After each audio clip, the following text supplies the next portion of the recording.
वाचा की स्थापना के बारे में एक नबी ने 700 ईपू अर्थात आज से लगभग 2700 वर्ष पहले एक भविष्यवाणी की थी। यह हमें नई वाचा के बारे में ज्ञान देने के लिए था। यह 2000 वर्षों से छिपा हुआ एक रहस्य है। इस प्रकार यह ऐसी चीज है जिसकी हम कीमत नहीं लगा सकते।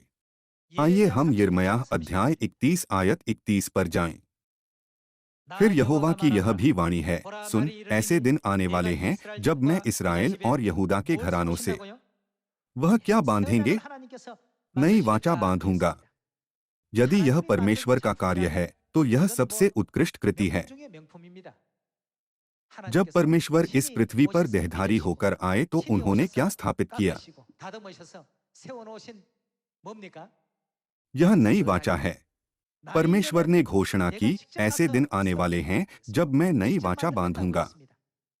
आयत 32, वह उस वाचा के समान न होगी जो मैंने उनके पुरखाओं से उस समय बांधी थी जब मैं उनका हाथ पकड़कर उन्हें मिस्र देश से निकाल लाया, क्योंकि यद्यपि मैं उनका पति था तो भी उन्होंने मेरी वह वाचा तोड़ डाली। परंतु जो वाचा मैं उन दिनों के बाद इसराइल के घराने से बांधूंगा वह यह है, मैं अपनी व्यवस्था उनके मन में समवाऊंगा और उसे उनके हृदय पर लिखूंगा और मैं उनका परमेश्वर ठहरूंगा और वे मेरी प्रजा ठहरेंगे। यहोवा की यह वाणी है। नई वाचा के माध्यम से परमेश्वर हमें एक निश्चित गारंटी देते हैं कि हम उनकी संतान हैं और हमें उनकी प्रजा के रूप में स्वर्ग के राज्य में प्रवेश करने की अनुमति भी देते हैं। परमेश्वर ने हमें नई वाचा नामक एक महान कार्य प्रदान किया है। इस प्रकार क्या हम यह नहीं समझ सकते कि क्यों परमेश्वर ने इतने लंबे समय तक इतने सारे नबियों के द्वारा नई वाचा के बारे में भविष्यवाणी की और क्यों परमेश्वर ने नई वाचा की स्थापना से पहले पुराने नियम के समय में अपने लोगों को लगातार वाचा के महत्व के बारे में सिखाया? इसकी कीमत कोई नहीं लगा सकता। क्या अनगिनत पशु बलिदानों का लहू बहाते समय परमेश्वर ने वाचा के महत्व पर बार बार जोर नहीं दिया? भले ही हमारे पास कुछ कीमती है, लेकिन अगर हम इसका मूल्य नहीं जानते हैं तो हम इसे एसाव की तरह बेकार समझेंगे।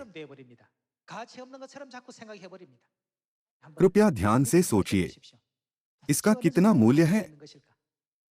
परमेश्वर ने हजारों साल पहले नबियों के जरिए इस बारे में भविष्यवाणी की थी। वह स्वयं नई वाचा के फसह के सत्य को पुनर्स्थापित करने के लिए इस पृथ्वी पर अंतिम युग में आए। तब तक उन्होंने इस सत्य को हजारों वर्षों तक बनाए रखा।